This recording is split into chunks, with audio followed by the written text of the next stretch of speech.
You will hear a number of different recordings, and you will have to answer questions on what you hear. There will be time for you to read the instructions and questions, and you will have a chance to check your work.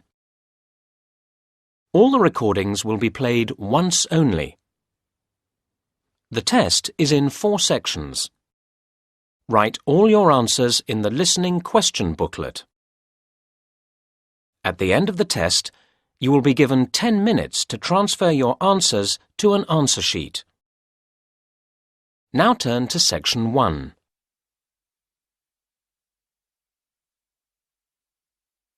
Section 1.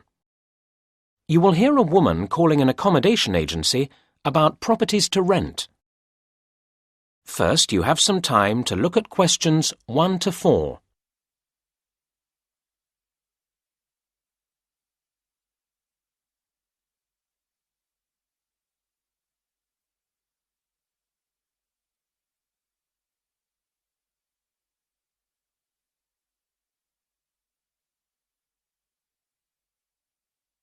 You should answer the questions as you listen, because you will not hear the recording a second time. Listen carefully to the first part of the conversation and answer questions 1 to 4. Easy Let, good morning. How can I help you? Hello, I saw your advertisement in the paper and I'm calling to ask about renting a flat. Certainly. What kind of flat had you in mind? Well, I don't know exactly. I mean, it depends on price to some extent. Okay. Now, we have properties across the whole range. The average is probably £120 a week. Oh, I was hoping for something a little cheaper. They start at £90, that's the lowest we have usually, and they go up to £200. I could manage the lowest figure. An important question is how long you're thinking of staying in the property. We don't do short lets. I'd want a flat for 9 months, perhaps longer. That would be fine. Our contracts are for a standard 6 months, and that can be extended. Fine. I'd need to come in and see you? Yes, our office is open from 9 a.m. to 5 p.m. I'd need to come in on Saturday. OK, then we're here between 10 a.m. and 4 p.m. We also open on Sunday mornings until 1 p.m. Saturday is fine. If possible, I'd like to see details of some properties first. We can post you a list, or you may find it easier to look on the internet. Oh yes, I have the address here. Thank you. Before you hear the next part of the conversation, you have some time to look at questions 5 to 7.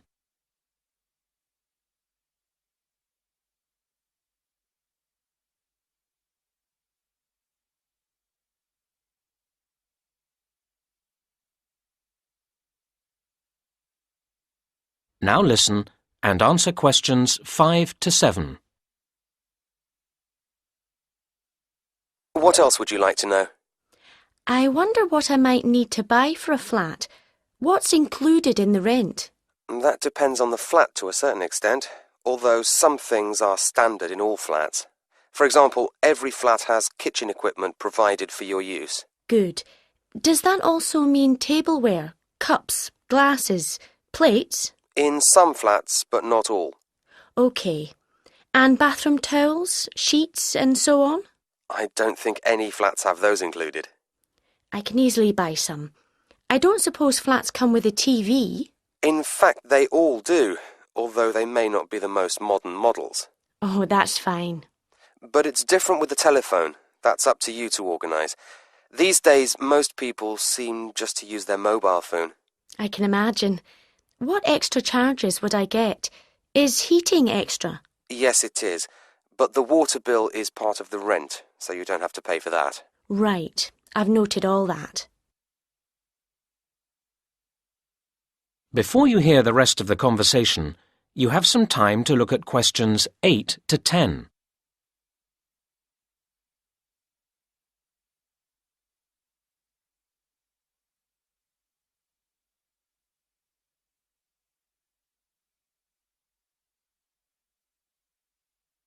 Now listen and answer questions 8 to 10. Are you looking to move into a flat soon? I hope so, yes. The thing is, we have a few flats at the moment that we'd like to get rented out by the end of the month. I see. They're all good flats, and at the price you want. There's one in Eastern Towers, one in Granby Mansions, and another in Busby Garden. All three are nice blocks of flats. Could you tell me where they are? I'm at the train station at the moment. Eastern Towers, if you're coming from the station, isn't very far. Cross over City Bridge, then go left, and where the road divides, you want the right-hand fork. You'll see Eastern Towers on the left side of the road. It's a lovely building with trees around it. That sounds nice. What about Granby Mansions? The best way to get there from the station is probably to go down River Road and then cross over Old Bridge. The road bends to the right round the park, and if you follow along, you'll find it there on the left side. That's a great location with lovely views of the park. Very nice. And you said there was one more? Busby Garden, yes. OK, from the station, cross over City Bridge, keep going through the first crossroads until you come to the second crossroads. Busby Garden will be facing you over to the right side. It's very convenient for the shops. Fine, thank you. Well, I'll see you on Saturday. That is the end of section 1. You now have half a minute to check your answers.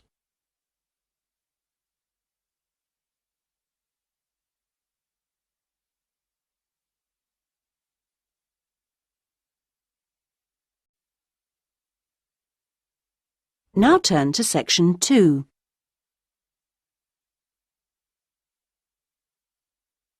Section 2. You will hear the organiser of a group holiday talking to the group before they arrive at their destination. First, you have some time to look at questions 11 to 16.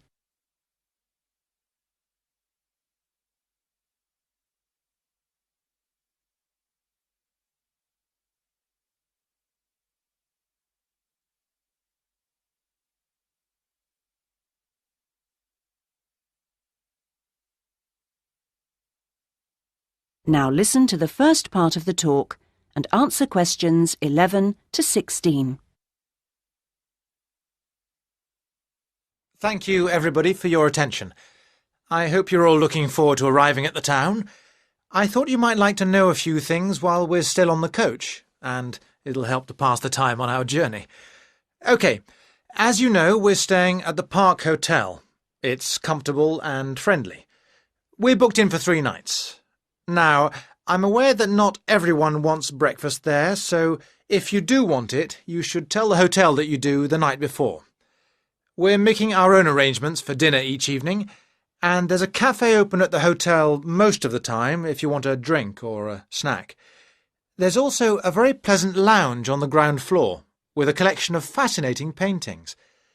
And then I hope you're going to enjoy the various activities that are lined up.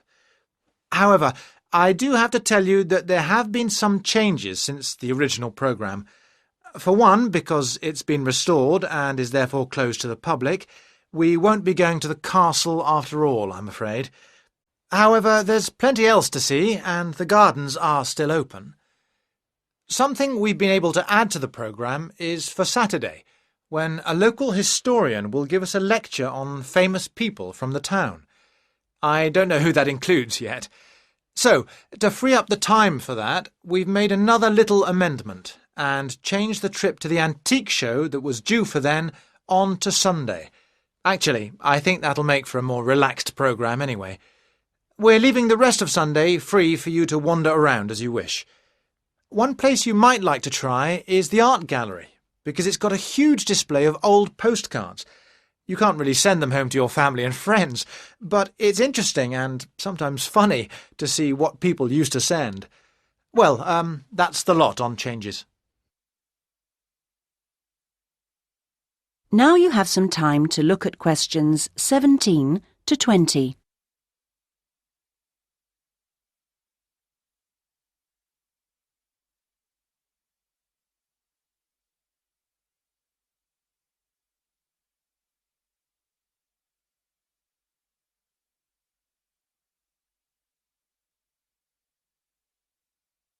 Now listen to the rest of the talk and answer questions 17 to 20.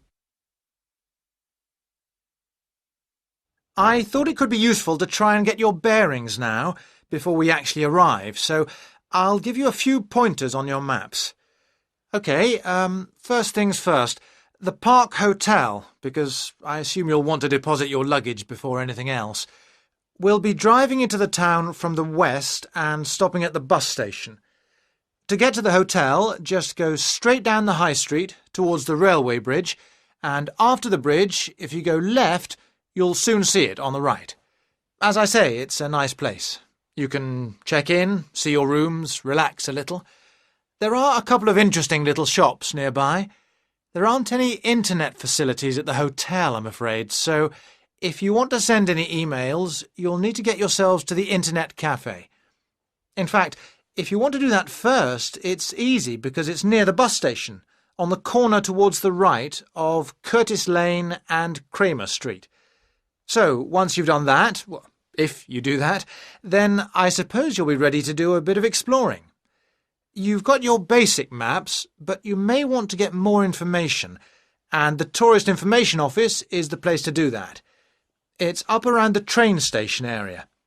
From the bus station, you could go up any of the streets to the left, Cadogan Road, Earl Street or Duke Street. The office is directly facing the train station on the corner with Earl Street.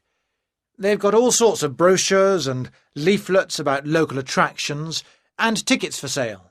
They even sell some locally produced jams and chocolates. And a last pointer at this stage is our venue for dinner tonight, the Royal House restaurant. This is conveniently located in the very centre of town. In fact, you'll no doubt pass it as you're walking around beforehand. In relation to the bus station, it's not far. Going down the High Street, if you pass the corner with Cromwell Road, then the next junction is a crossroads with Duke Street and Runton Road, and it's there. You'll be able to see its rather grand entrance over on the left corner. The food and the service there are both excellent, so it promises to be an enjoyable evening. Well, we're just coming into the town now, so... That is the end of section 2. You now have half a minute to check your answers.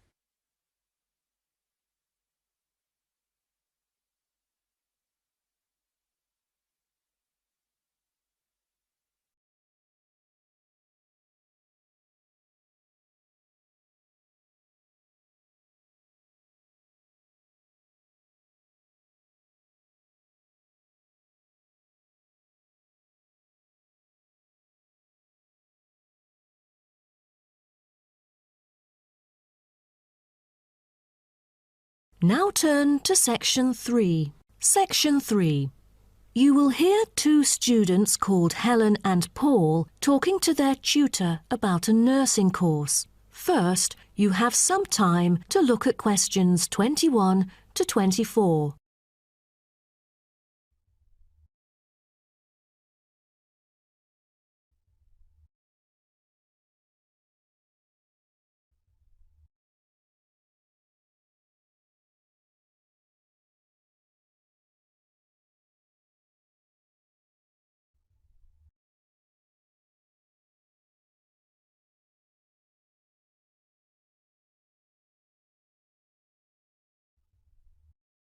Now, listen carefully and answer questions 21 to 24.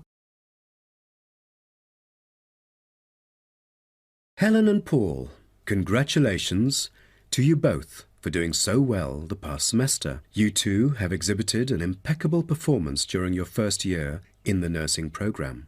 I'd like to get some feedback from the two of you to better improve the program and to provide guidance for our prospective students. I'd like to start with you, Helen. So, first of all, which aspect of the program impressed you? Well, to be honest, when I was enrolled into the course, I was expecting a group of classmates my age. But as I stepped into the classroom for the first time, I was surprised by the diversity. Most were in their 20s, but there were also those in their 30s or even 40s. As it turns out, the intergenerational communication has sparked intense debate and new thinking, and I think that's something special about the programme that I appreciate very much. What about you, Paul? What do you think of the programme? For me, the group project we carried out last semester is another key feature of the programme. The whole class was divided into 8 different groups, working on 8 prospective cases. Team-building sessions were conducted in a collaborative way most of the time. Comprised of 5 members, our group studied acute pancreatitis. During the process, we broke the task into different parts and assigned them to each member.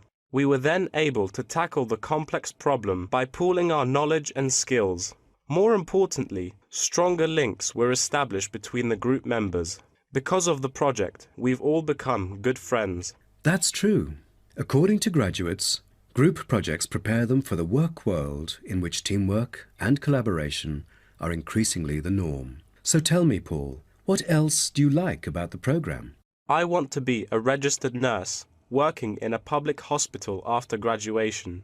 So the internship provided is a valuable opportunity for clinical practice in a supportive learning atmosphere. However, I was amazed by the amount of written assignments, since I thought the course should have focused more on practice-oriented learning.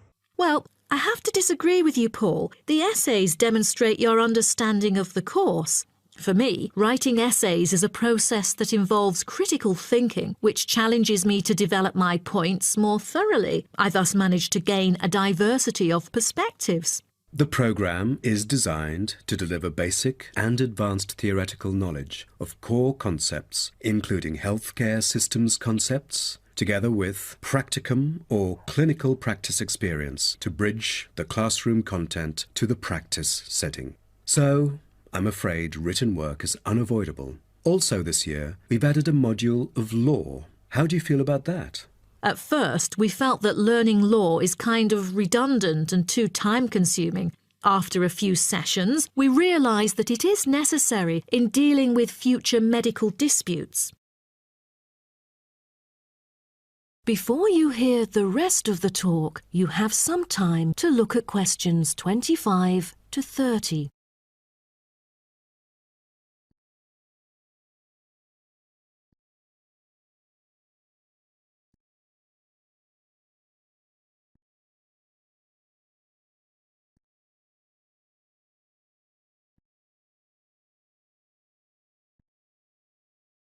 Now, listen and answer questions 25 to 30.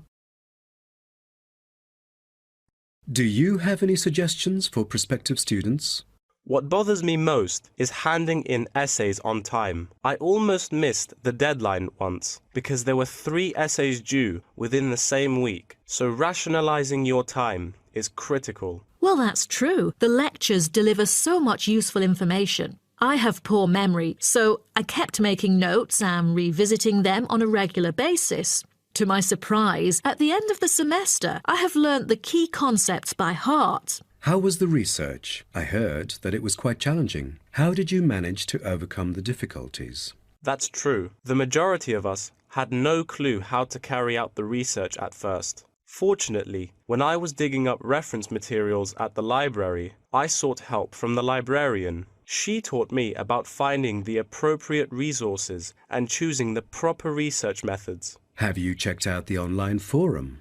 Yes, it has become a habit for me to visit the forum regularly. In a sense, it extends classroom learning. It is where the students post academic problems that they come across and get support from the faculty members. Some of my classmates didn't do so well during the placement tests. I feel that background reading is necessary.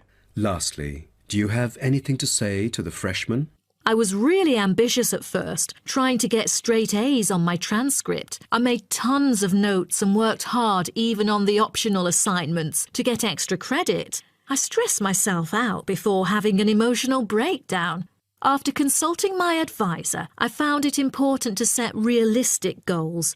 Don't push yourself too hard. It is wise to sort out your priorities. Thank you for coming here today and providing valuable feedback on the programme. Have a great summer break. That is the end of section 3. You now have half a minute to check your answers.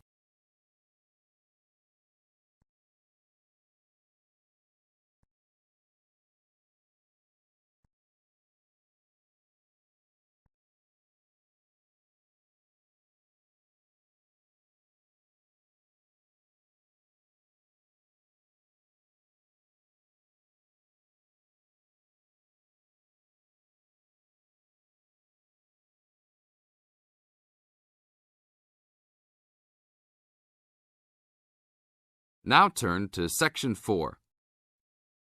Section 4. In this section, you are going to hear a talk on wild rice. First, you have some time to look at questions 31 to 40.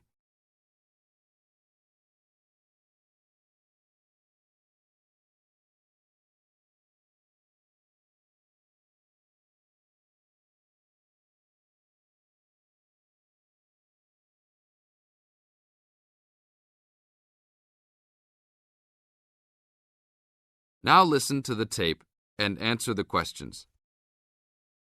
Good morning. Today we'd like to talk about wild rice. Contrary to what many people believe, wild rice is not rice at all, but a grass. Much of it sold in the world today is not even wild, but rather cultivated varieties that do not occur naturally.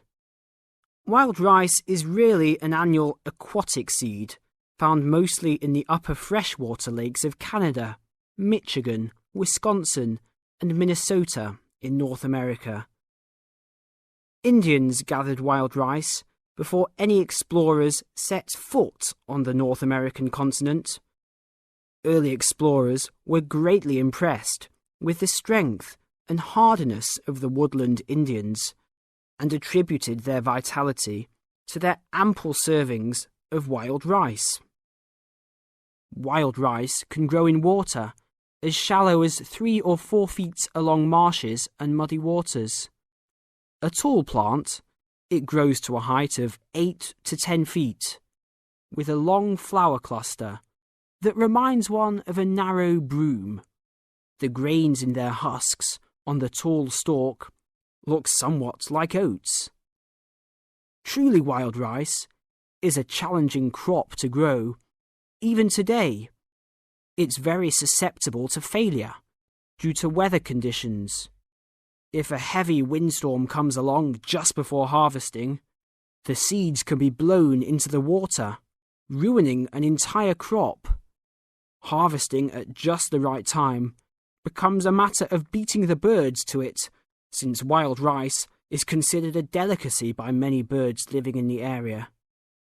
Other challenges include insects, disease, poor drainage, and high waters. If the grains are too green, they are difficult to thresh or beat out of their husks.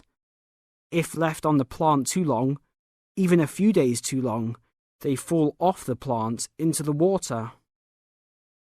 Airboats have brought about recent improvements in commercial harvesting of the wild rice, while newer techniques for parching, winnowing, and hulling have been a help in saving time and labour. Still, it takes about 3 pounds of grass seed to yield 1 pound of wild rice. Buyers should be aware of 2 types of wild rice, gathered and commercial. Foraged or hand-harvested wild rice is gradually being pushed out of the market by hybrid commercial varieties. Hand-harvested wild rice makes up less than 20% of the market today. Heirloom varieties of this foraged grain still exist.